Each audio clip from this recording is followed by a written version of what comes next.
Hey everybody, welcome to another episode of Tales from the Tavern, and I'm here with my friend Aaron Waltke. Hello, hello. Aaron, how are you doing today, man? I'm feeling adventurous. I'm feeling heroic. Oh, these are great things for this show. Yes, I'm feeling brave. Oh, perfect. Stalwart. Swarthy, even. Swarthy. I will say that no one.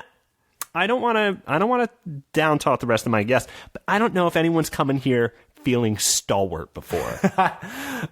Maybe stoic.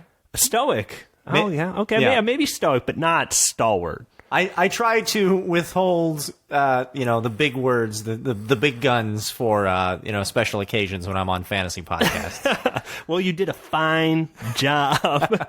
Aaron, you work on a show. What do you work on, man? It is a new show from DreamWorks Animation and Guillermo del Toro called Troll Hunters, coming to Netflix at some point. I don't know when. But it's been really fun, and I work on it with Chad Quant, who is another regular of this podcast. That's right. And it's going to be a blast. You guys will love it. Check it out if and when it ever comes out. It's definitely coming out. Right? It is. Yes, it is. I shouldn't say if and when. I should just say when it comes out. Can you give a brief synopsis of what the show's about? I can't talk about too much about it yet, but what I can say is it's about two best friends who discover an amazing secret under their small hometown. Oh, wow. And it's called Troll Hunters. You fill in the gaps. And I also do another podcast with Chad Quant called Paranoia Shop, which we don't update it as often as we'd like, but we're trying to keep it updated as much as we can when we can do it. So if you want to check out, I think there's about 15 episodes backlogged of us just talking about paranormal, creepy stuff and making fun of it. So making fun of it, or trying to make yourself laugh because it's so scary. It's so scary that I just laugh out of fright. Which is something we've all done, and it's kind of a weird moment. You ever do that where you're like, this is so scary, I'll have to laugh, and hopefully things will get better? Yes, that's usually happened whenever someone makes a mistake in live theater on stage, or someone gets hurt, everyone goes, ha, ha, ha, ha. Yeah. Hey, it's okay. Just everything's good times. fine. This is totally, I shouldn't be laughing right now. I shouldn't be laughing. But we're not laughing anymore, man, because we're getting real serious right now. Yes. Because we're flying into a world of fantasy. We're going right into your world. Where are we today, Aaron? We are in the glens of Cheddarloch. Cheddarloch. Cheddarloch. Wait, so like cheddar the cheese, or? Indeed. And where are we in Cheddarloch? We are in a small tavern called Burgermeister's.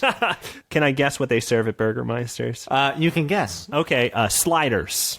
They do have sliders. Okay. They're open 24 hours, believe it or not. Oh, perfect. We're in here right around the 3 a.m. shift when you have a lot of really hungover or still very drunk patrons kind of coming in to order something off the dollar menu. A colorful crowd. Yes. Of inebriated patrons. Yes. Not all of them. In fact, none of them are really human. Oh. Some of them are humanoid. Oh, well, what kind of folks do we have here? Who comes in? Who comes in stumbling drunk to get a greasy burger at 3 a.m.? Well, you have a couple of fry guards. Fry guards.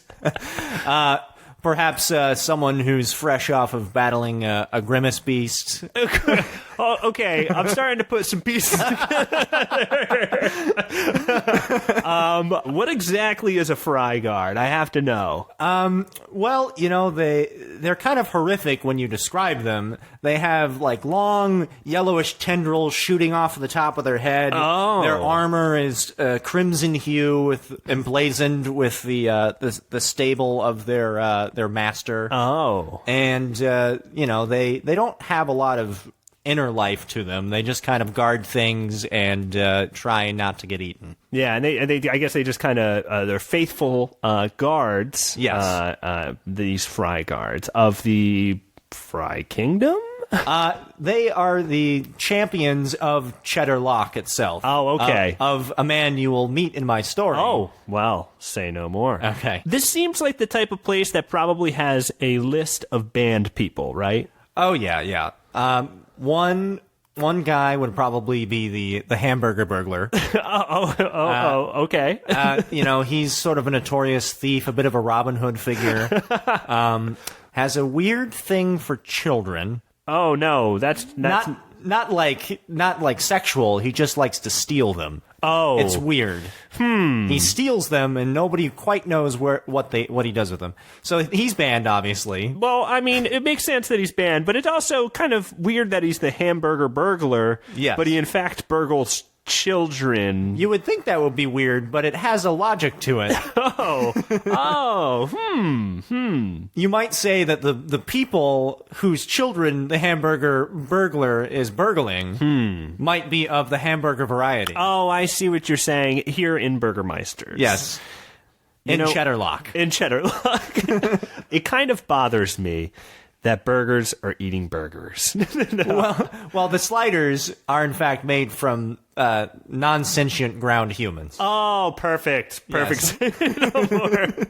Well, today we have tales of weddings and espionage. Weddings was suggested by Jacob, just Jacob. He's kind of like Sting. And then espionage was submitted by Ryan Kolka. If you want to submit or vote on prompts for this show, you can become a Patreon supporter at patreon.com/TFTTpod. But what do you say we fly right into the world?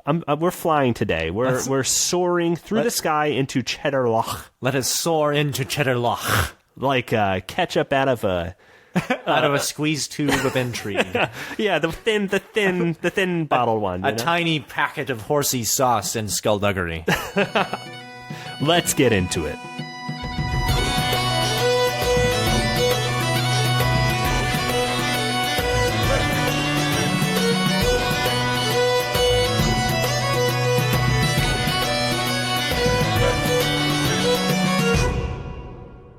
Today, my story, set in the world of Cheddarlock, is called The Bread Wedding. The bread wedding.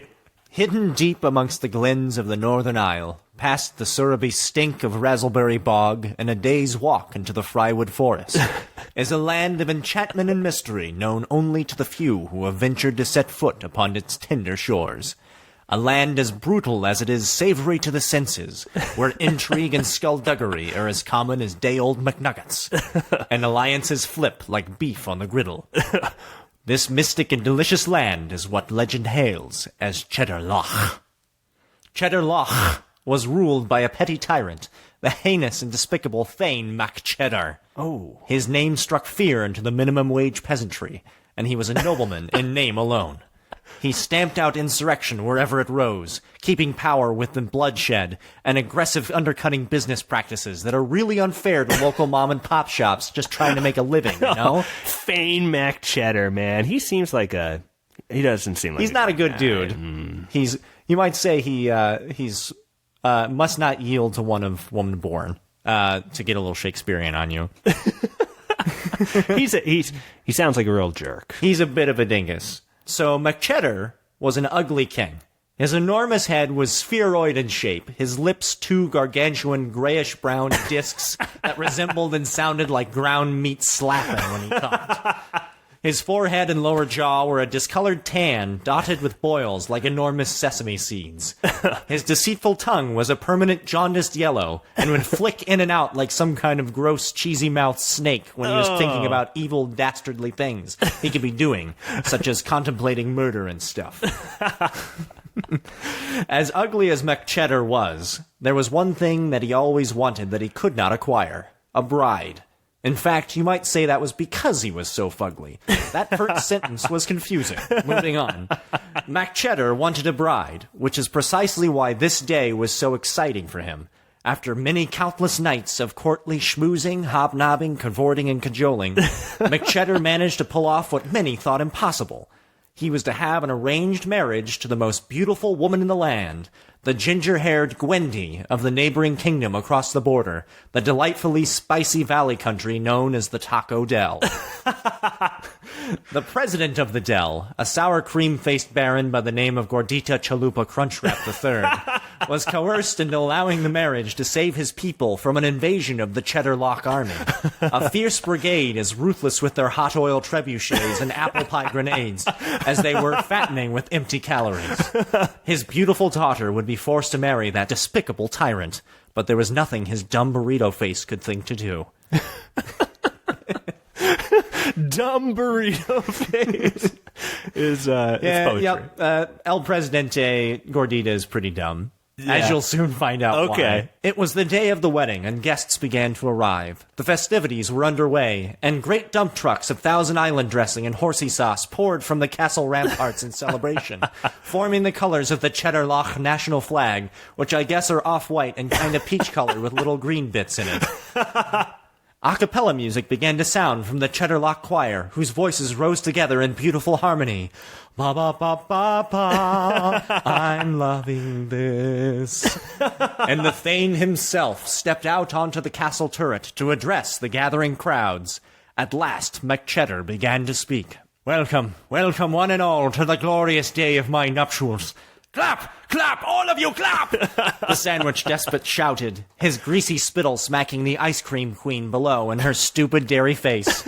She was not amused. She was used to hot eats and cool treats in her own royal halls, not such phlegmy disrespect. Where we come from, we treat you right, she thought in quiet indignity.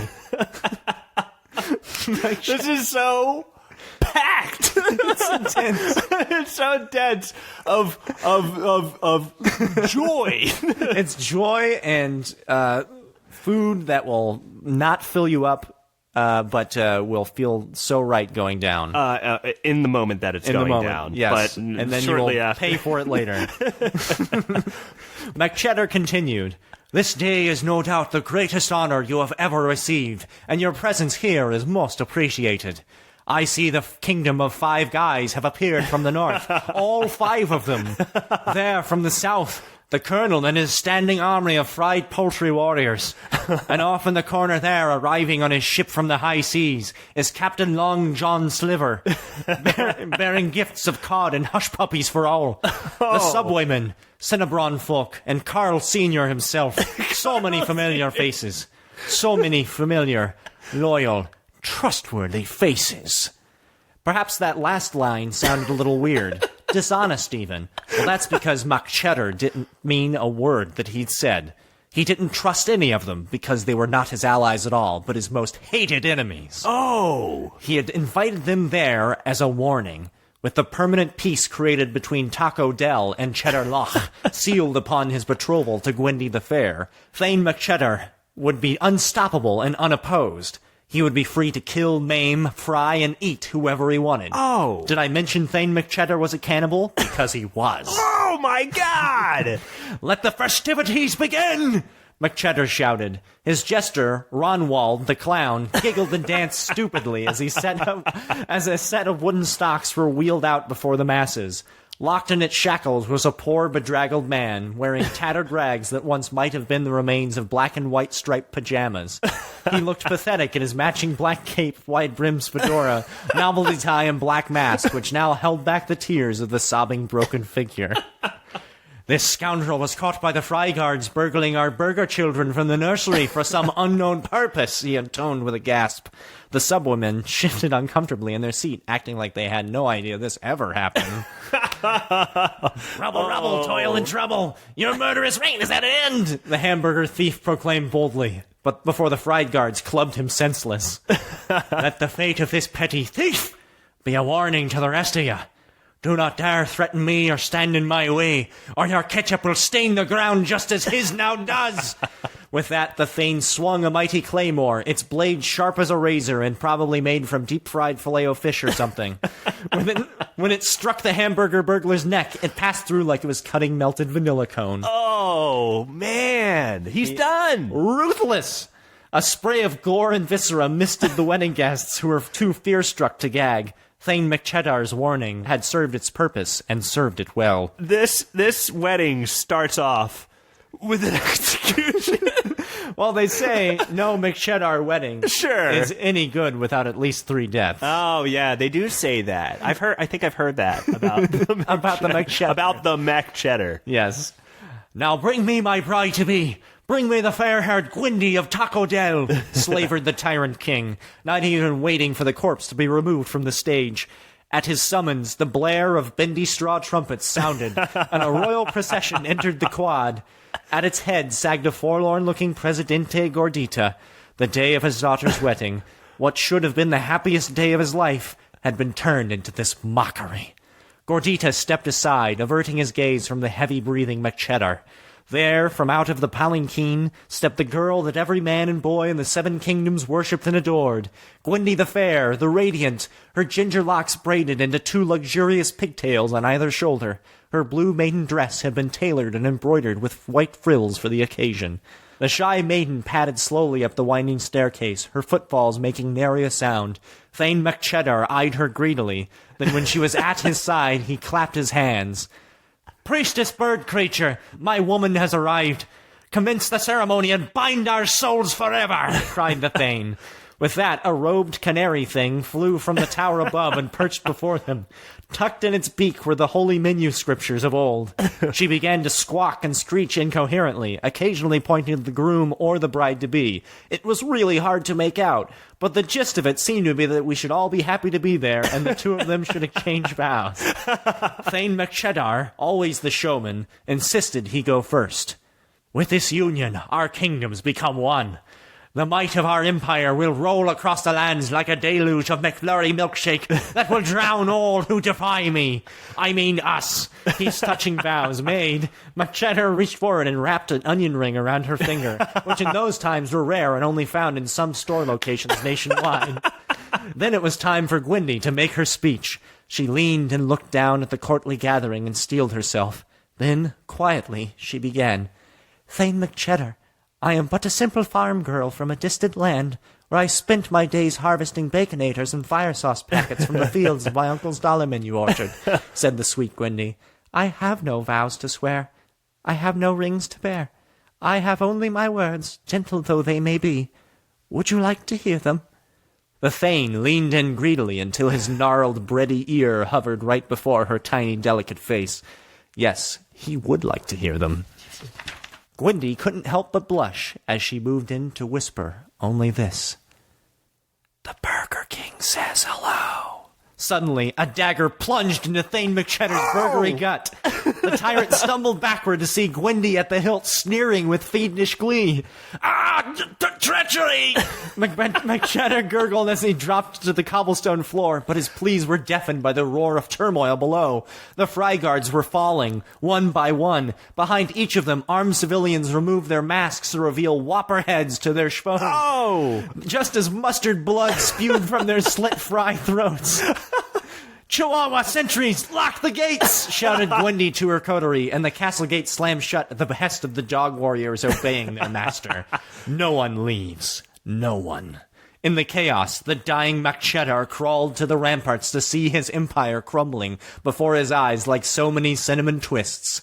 He heard the horrified shrieks and giggles of his beloved court jester Ronwald as he cowered from the madness beneath the rising burger dead. It was the last thing McCheddar saw before he died. Gwyndy kicked his ketchup-stained body from the castle walls where they splattered into the courtyard below. Oh! The maiden-turned assassin stood triumphant. It worked. "The tyrant has fallen. Let all who hear me now know. The Burger Kingdom and the Taco Dell are free states, now until the end of eternity, when the great consumer eats all of creation at 2 a.m. after a drunk night out," she shouted at the cowering figureheads from all the other kingdoms, who now quivered at the mercy of the warrior princess. "Take McCheddar's foul corpse and feed it to the grimace beast in the nearby forest. The rest of you, clean my throne room and courtyard. I have a kingdom to run." McCheddar's reign was at last at an end. The condiment wedding, as it came to be known, was a day of infamy, but the dawn of a new era in Cheddar Loch. As she took her rightful place on the usurped burger throne, Gwyndy stared down at her timid father, Presidente Gordita. "My daughter, I had no idea you were capable of such Swift justice, murmured Gordita, clearly unnerved by her savagery. But tell me, why did you not inform me of your plans? Why the secrecy? The alliance with Burger King, without my knowledge, why did you keep me suffering in silence so? Thane Gwendy stared down at her burrito-headed father with a mixture of pity and disdain. It's simple, Presidente. In Cheddar Loch, you eat or you die, and you trust no one. As she spoke these final words, 2 Chihuahua sentries quietly approached Gordito from behind and began to lead him to the chocolate dungeons below. Oh! The burrito-headed monarch put up no fight, for he already knew. Tonight, his daughter would dine alone. Oh, my God. Oh, my God. So, is the dungeon Golden Corral with the chocolate wonderful? Yes.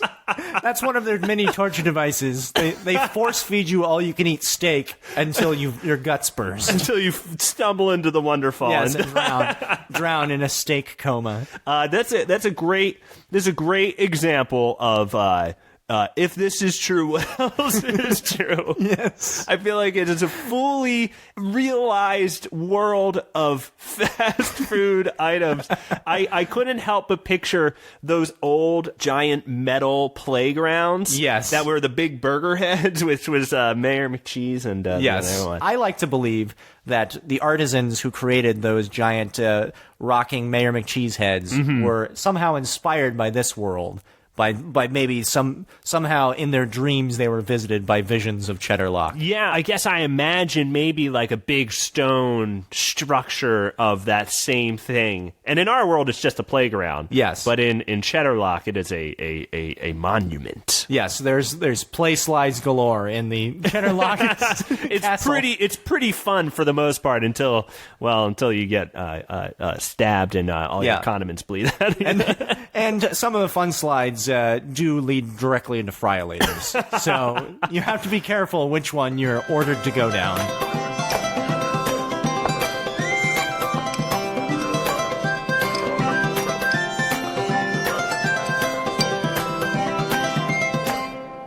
Okay, Aaron, my tale...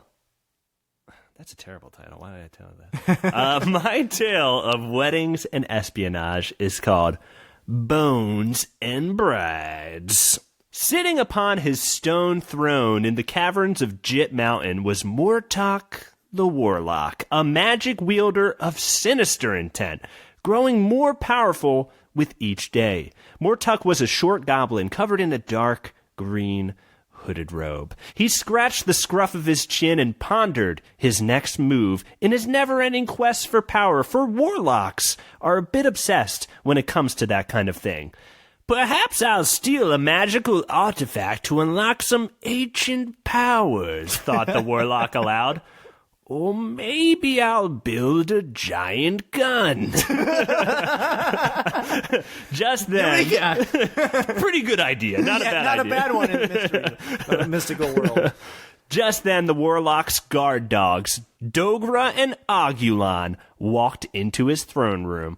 Both dogs were of the Stonehound breed, similar to the Greyhound us regular folk are familiar with, but with a tad more muscle and predominant stripes varying between green and gold.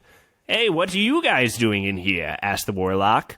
Dogra and Agulon stared at the warlock with their sweet black Stonehound eyes. Mortok stared back. I see, said the warlock. No. Then you shall be wed. What is happening? That's right. Mortok's dogs just telepathically profess their love for one another to Mortok.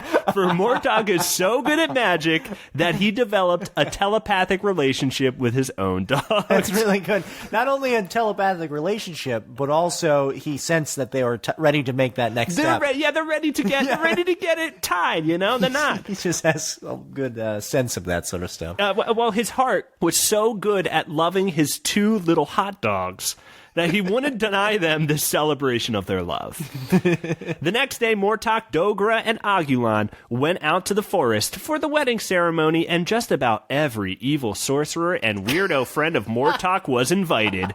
There was Fruitlow the wizard, Caramel the Scorned, Backwash the Rogue, Big Hips Danny, the Chillaxoraptor, Bone Dome, Rocket Science Piss, Tilafino, and Churro the Pyromancer, who may be from Cheddarlock. I'm not sure. He may have visited. He may have visited. He may be traveling the world. I like that they all showed up.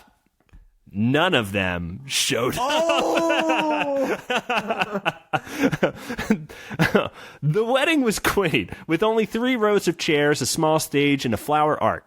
The Stonehounds sat next to each other on stage. Dogger wore a crown of flowers, and Agulon a black collar. Mortok sat in the front row as a satyr with bright red skin took the stage holding a book with a bone drawn on it. Ladies and gentlemen, we are gathered here today to bear witness to the love of 2 dogs. The satyr opened the book. I shall now read a scripture from the Book of Dogs. The bone! That's why there was a bone on it. That's how you know. God throweth the ball, and dog fetcheth the ball. But sometimes God acts like he throws the ball but really doesn't, just to show his dominance over the dog as a fun joke for his God self. This is like the Book of Dog Job. But dog figure out this trick, and it was that day that dog know that God hath forsaken him. I object, shouted someone from the aisle. All turned to find a poorly put together Knoll standing with a guitar strapped to his back. Ah, Spike, seriously? Said Mortok. Just get out of here. Dogger's moved on. Listen, I just gotta say that, in the past, I made some mistakes, but I've seen the error in my ways, and I'm ready to make it right, baby. Dogera, sweetheart, just give me one more chance. Dogera turned to Agulon, who let out a calm, dismissing bark. Come on, baby, my band Mudbark is taking off. Yeah, right, Spike. No one likes your new metal band, said Mortok. We opened up for Broadsword last month. You didn't open up for Broadsword. You played a 3rd stage at a festival that Broadsword was headlining. A step in the right direction, but you did not open up for Broadsword, dude. Mortok's words hit Spike right in the stomach. He was known for stretching the truth, but now he had realized that he stretched the truth into a flat-out lie. It is now that I see the true error of my ways, said Spike. He slung his guitar over his shoulder and walked off into the sunset and was hit by a falling branch, and he was killed. Never to be seen again. No, well, maybe seen, but definitely but he's dead. His corpse will. The ceremony continued. Each dog was given a treat for sitting so calmly for so long. As the satyr spoke, I shall now read from the Book of Rex. God, why you no make dog fly? You make so many things fly. Things that taunt dog with crows and caws, and the ability to shit wherever, whenever. Dog would like this ability, so I pray that you consider it. Rex makes an excellent point. He's given a hard push for wings. Why he no make dog fly? He could have. He could have given us wings, but we're not complaining. We figured it out. If God wanted dog to fly, he wouldn't have spelled his name backwards that way. Yeah, right? That sounds like that makes sense. That sounds like it makes a lot of sense. Just then, the wind kicked up and knocked over some chairs as 5 great eagles soared over the forest. They put on a wonderful flight routine that almost said, do you see what we can fucking do? After a few minutes, the routine came to a close as the eagles landed. Attention, filth of Orkspire, spoke the largest of the eagles. I'm a dad, and this is my family. These are the dogs that barked at us the other day, said a smaller eagle standing by his side. The eagle dad pointed to the dogs with his wing. You got hard on my boy? asked the big eagle. Whoa, said Mortok. Some of us are trying to have a wedding here. Shut up, old man, before I drop your little ass in the ocean. My dad can fucking do that, said the younger eagle. Eagle dad puffed his chest out and looked swole as hell. Us eagles are proud, he said. No one barks at us. The giant eagle walked toward the main stage when an arrow made of bone flew through the air and pierced the great eagle's chest. Oh! Across the way was Bone Dome, the skeleton archer and weirdo friend of Mortuck's, whose invitation to the dog wedding was not lost in the mail. Whoa. It is now that I see the true arrow of my way, said the great eagle. Thank you. Living for pride. It was wasted. Children, pick up my body and drop me into the volcano. As is tradition. as is the way of the great eagle. The other eagles nodded and did as they were instructed, flying toward the volcano that was erupting and going fucking wild. Holy shit, maybe the story should be about that. Bone Dome's gotcha, said the skeleton as he gave a thumbs up to Mortuck and sat down. Did he sit on the bride side or the groom side? You know what? He actually does know Dogra a little bit more. Okay. He likes Agulon, but he knows Dogra. Okay, so it was a little bit of a hard decision, but they'll understand. Yeah. Everyone's attention turned back to the satyr priest, who was about to regale us with even more scriptures from what one could only assume was some sort of dog Bible. Please do. When the ground began to shake, all turned back to the aisle once more to see Buck Fistin, the renegade barbarian with an attitude as bad as dog breath, walking right up. The barbarian looked like he just stepped away from a battle that he had been fighting for the past 20 years. He was dirty as hell, with dry blood in his long black hair and a sword in each hand. Both dogs barked at the barbarian. "I'm here for my dogs," said Buck. "Your dogs," said Mortuck. He was so outraged that he stood up. "I rescued these dogs 2 years ago." "Yeah, and I was the motherfucker that abused the shit out of them," said Barbarian. Don't go with them, dogs. Mortuck suddenly remembered the condition his sweet muffins were in when he first met them. "You son of a bitch!" he shouted as he went to throw a fireball right at the barbarian, but Buck just punched the warlock right in the mouth. Mortuck fell on his ass with a few broken teeth. "Bone Dome will protect the sanctity of this marriage." The skeleton shot a bone arrow at the barbarian, but Buck fucking chomped it in half with his mouth midair. "You tipless dick," said Buck. He reached over a few seats and grabbed Bone Dome by the arm and broke it clean off. The skeleton fell to the ground, having fainted from losing a limb. "Come back to your master," said Buck as he waved Bone Dome's arm to tempt the dogs over. "Your rightful master," he added. "Your rightful master who's gonna think up a bunch of new rules to beat you for." Dogra and Agulon looked over at each other, then back at the barbarian. The satyr priest did not want to get involved, but felt like he had to. "Maybe I can calm us all down with some slow reading," he said. Please, just a little. Suddenly, Dogra leapt through the air like a bolt of lightning toward Buck, coming right for his neck. The stonehound opened her mouth as one of her lower jaw fangs hooked a string around Buck's neck that held a blue crystal. The string snapped as the crystal fell to the ground. "No, not the Amulife!" shouted Buck as he melted. What? Mortuck regained himself and picked up the crystal. "My stars, it's true. It's the Amulife, the magical crystal that gives life to people that should be fucking dead." "I now pronounce you dog and dog," shouted the priest, ending the wedding abruptly so that it could no longer be interrupted. The dogs licked each other sweetly. Bone Dome ham-boned, because he only had one arm. Yes. Some distance away, a man had watched this all unfold while hiding behind a tree. He turned and left. Cut to the interior of some castle. The man watching today's story was talking to a human sorcerer. "And then he married his dogs," said the spy. Said the sorcerer. "Then their bond grows stronger. This information is important. It was worth spending money on." The sorcerer handed the spy some gold. The end.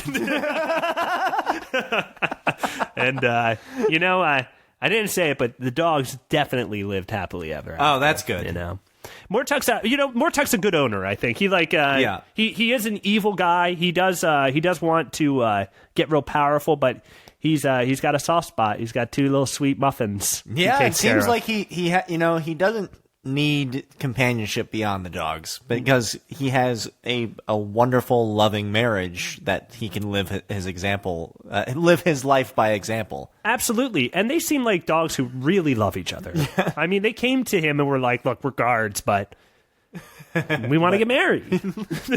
I hope it's okay. We didn't say that when we started being your dogs, that we were in love, but it just happened. You know, it's just the way it goes. You stand next to someone for so long. So the Amulife, when it was around the barbarian's neck, did he melt because he was just really old, or because he had been like stabbed and fried so many times in his barbarian quests that when it was taken off, he felt all of that damage that was supposed to have been done to him all at once, and he just exploded? The Amulife is a magical artifact that does exactly that. But when your body has sustained things that it shouldn't, after the artifact is removed, you just melt.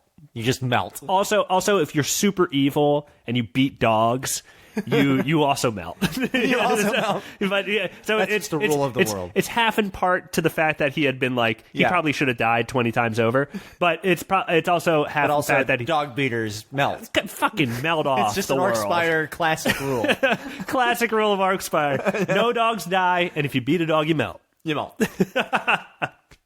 Thanks for helping me come up with that.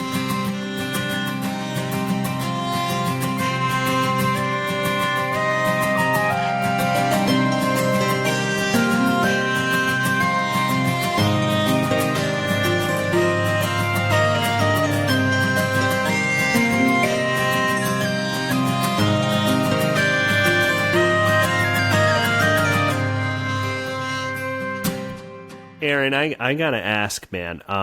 Were those dogs, the Chihuahua dogs, in your world? I'm Yes. assuming somewhat inspired from an advertisement in the 90s. You might say loosely inspired. Loosely inspired. Homage-like, in a way. How were these like humanoid dog creatures? Oh, yeah. They were man-sized, but then their heads were just Chihuahua heads. Oh, okay. Frightening. Because if you think of a head as large, like to scale as a human head of a Chihuahua, those are some big, gross, bulging eyes. Yes. And that's a little terrifying. I don't mean to offend Chihuahua lovers out there. Oh no, they're terrible, inbred, horrible creatures. Their eyes pop out all the time because their skulls shouldn't exist. I was walking a dog the other day for a friend of mine because I was house sitting, and it's a neighborhood with a lot of dogs, and I heard this barking from across the street. It was this barking that sounded like this, woo woo woo woo woo. Woo, woo, woo, like that. And I look over, and it's this little old man Chihuahua who clearly has been barking its entire life and has blown out its voice. It's this little shitty Chihuahua. Anyway. There's some comedian who said, it was the best description I ever heard, which is like, you can't call your dog a dog if it can be killed by a rat trap. And the kicker is, you have to let me try. My mom owns a Chihuahua, and it doesn't like me. The only dog who doesn't like me. It probably barely understands what you are. I think I'm just too tall for it. And it's just like, whatever you are, you're a titan, and I hate you. I don't like that you've stolen the thunder from the Chihuahua gods. I hate you. I will destroy you, and I will get you eventually, and for now I will just bark. Yes. Something you mentioned that I have to bring up here, because your story, obviously very greasy. It's a greasy tale. It's a greasy tale. It's a real greasy fantasy tale. There's a lot of grease. There's a lot of gore. There's a lot of blood. There's a little bit of ketchup. Very, very Shakespearean in a way. You mentioned that you've been to an actual McDonald's restaurant. Yes. My hometown was one of like 3 test towns. I don't know why Greenwood, Indiana got chosen as a test town for like every single fast food, whatever. But we got, just to give you an idea of the random fast food testing markets we got, I think we got the Big and Tasty before anyone else in the country. but also like you remember back in like the 90s, 2000s, they had this potato chip diet thing called Olestra. Oh yeah, where they were cooked in Olestra, and you would eat it, and it would have 0 calories because it was better oil, but it would give people horrible gastric problems, horrible diarrhea. And now we know, that oil and fat is actually good for you, and you need it. Yes. Well, to give you an idea, we literally in the mail, apropos of nothing, got little bags of Olestra potato chips. Wow. And a VHS tape that explained what Olestra was. What? Are you serious? Yes. And you're everybody in my neighborhood. And you're from Indiana, right? Indiana. That is so bizarre. Yeah. It was, the chips were fine. I think maybe just eating one little bag didn't quite have the same effect that other people who gorged themselves on them did. But get to my point, real quick, the Olestra chips, if you weren't around for them, on the bag they had to print may cause anal leakage. Yes. and that was because my hometown and presumably a few others like it there was a little questionnaire that was like, thanks for eating our potato chips. What'd you think? They probably, en masse, the town of Greenwood, Indiana said, please stop giving us anal leakage. Couldn't help but notice my butthole was leaking. There's a little bit of drainage back there. I wonder how many drafts that copy had to go through. That was the least offensive thing they could put on a food product. Anal leakage? Okay, put it on the bag. They'll eat it. They'll fucking eat it. So now that you get an idea of what kind of stuff that my hometown was put through, you get the idea. We actually had a McDonald's sit-down restaurant where you went in. The menu was, I think, at least 6 times as big as a normal McDonald's menu. You would have a waitress come and take your order, just like an actual restaurant, and you could order a steak. I had a steak with McDonald's French fries next to it. Yes, in this small little, it was just like in the middle of nowhere, next to like a freeway and a cornfield. What? It was bizarre. Wait, what? How old were you at the time? I was probably about 12. So this is the most incredible thing in the world at the time. I love the man you were at 12 being like, give me the fucking steak. I want it raw, Ronald. It was the most expensive thing on the menu. That wasn't some dollar menu shit. Do you remember what else you could get on the menu that was a little different? Just, you know what? I think that you could get, not apple pie, but you can get like an actual full baked pie. Oh, wow. Slices of that. I think they had cake. I believe they had like hoagies, a lot of really great, about every single thing you could imagine. They had mashed potatoes. That was weird. Yeah, it was like, it felt like a Bob Evans, if you know what a Bob Evans is. But it was just McDonald's. But you could also order a Big Mac, and you could order a McFlurry alongside, your pizza. It was weird. That is super crazy. It's crazy because not only did you get like the taste of the restaurant, but you also got like the experiment, because obviously the menu must have been expanded to what they originally thought it could be, because they were like, all right, let's throw everything out there, and whatever people are ordering, that'll be the menu, and then this will open up nationwide.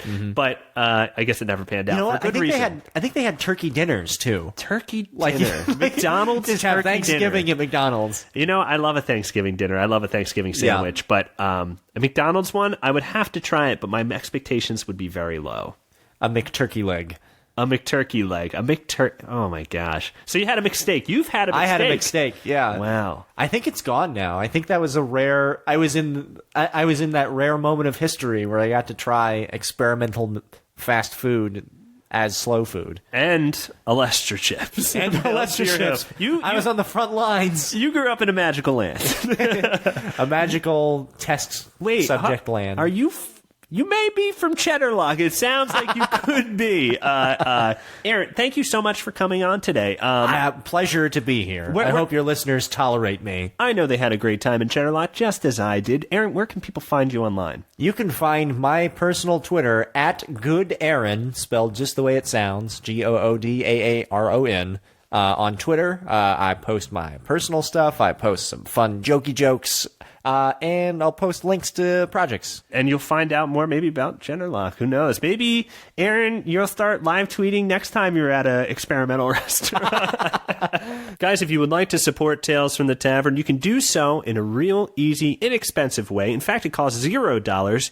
You can just leave an iTunes review. We all know how annoying it can be to log into iTunes. I actually now know my password every time for iTunes. Can you say the same?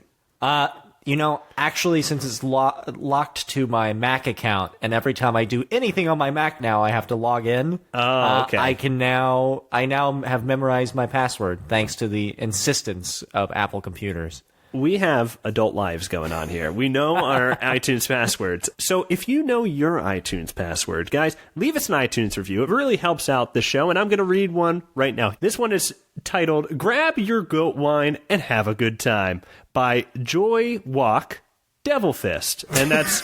I imagine a fantasy name. It's a fantasy man leaving a review. It's from another realm. I think so. I listen to Tales from the Tavern while at work, while painting and turning apartments. I always find myself laughing my whole way through the job. I am telling everyone about you guys. Keep up the wonderful tales and let the good times roll.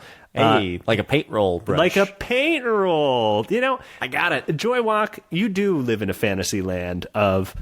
painting, I'm going to imagine the interiors of castles, yes, and turning them into luxury apartments, an urban lifestyle where you're exposed to many different cultural flavors. I recommend it, man. So, guys, leave a review. You may get read on the show. You may even spur a discussion like this one did. Aaron, thank you once again for introducing us to the wonderful land of Cheddarlock. You can follow him online at Good Aaron. That's 2 A's. Aaron with an A with 2 A's. Yes. And, I got to ask, how do people say goodbye in your land?